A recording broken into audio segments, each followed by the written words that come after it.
कर दिया। ओम।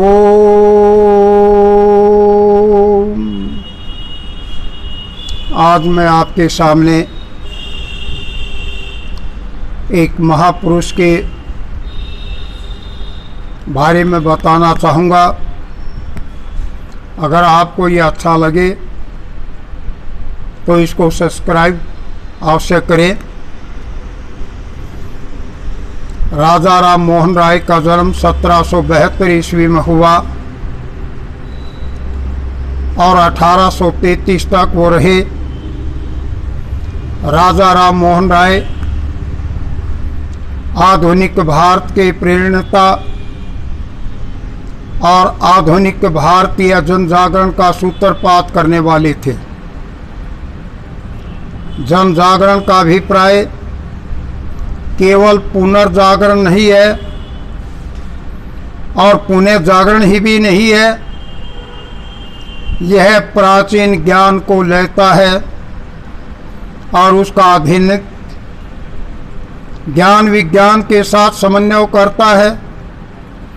और जहाँ भी इन दोनों में टकराव आता है तो वह तार्किक दृष्टि या नैतिक दृष्टि से जो भी असंगत है उसे निर्ममता से अलग कर देता है। राजा राम मोहन राय मानवीय स्वतंत्रता में विश्वास रखते थे। शब्द के प्रत्येक अर्थ में स्वतंत्रता। उन्होंने मानव मस्तिष्क को अंधविश्वासों, कुरीतियों और उन सभी बुराइयों से मुक्त करवाने का प्रयत्न किया जो मानव की गरिमा को कम करती हैं। यदि हम सत्य के धर्म को, विश्व प्रेम के सत्य को पुनः स्वीकार कर लें तो हम अपने छोटे मोटे मतभेदों को भुला देंगे, अपने झगड़ों को भुला देंगे जिनमें हमें सारा जीवन गवा देते हैं। एक सच्चा धार्मिक व्यक्ति यदि वह सचमुच में धार्मिक है तो वह अनुभव करेगा कि प्रत्येक व्यक्ति की अपनी गरिमा है, उसमें परमात्मा का अंश है। तुम्हें चाहिए कि उन सभी बातों की तिलांजलि देने में प्रत्येक व्यक्ति की सहायता करो जो हमारे अंतःकरण की पूर्णता की प्राप्ति में बाधक है। जब इस देश के लोग दलित थे और हमारी नारियों पर अनेक प्रतिबंध लगे थे तो राजा राम मोहन राय ने आवाज उठाई और कहा कि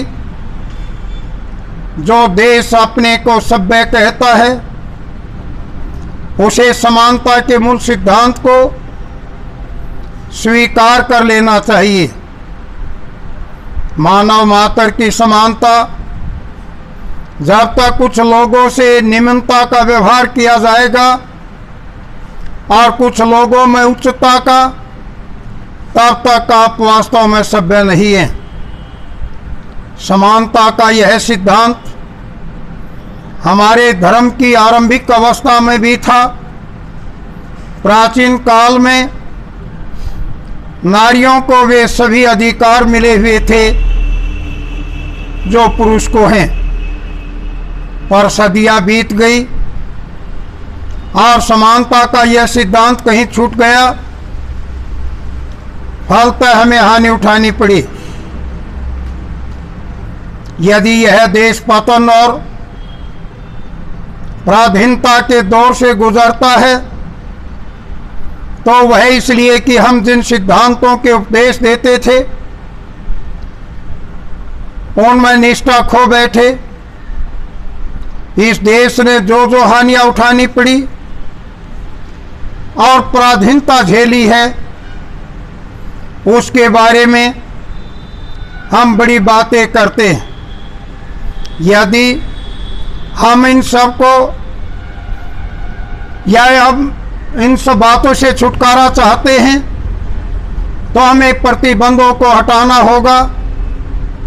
व्यवहार में स्त्री पुरुषों, दलितों और विशेष व्यक्तियों को सभी को पूर्ण समानता देनी होगी। सत्य का धर्म, सामाजिक समानता, मानव मात्र की एकता आज भी हमसे दूर है। हम अभी उन लक्ष्यों को प्राप्त नहीं कर पाए हैं। इन आदर्शों को हम में से प्रत्येक को कार्यान्वित करना होगा। प्रत्येक महान व्यक्तियों को यातनाएं दी गई और सताया गया है। मैं तुम्हें विश्वास दिलाना चाहता हूं कि विश्व का निर्माण उन व्यक्तियों द्वारा होता है जो विश्व का सबसे अधिक विरोध करते हैं। यही लोग विश्व में परिवर्तन लाते हैं।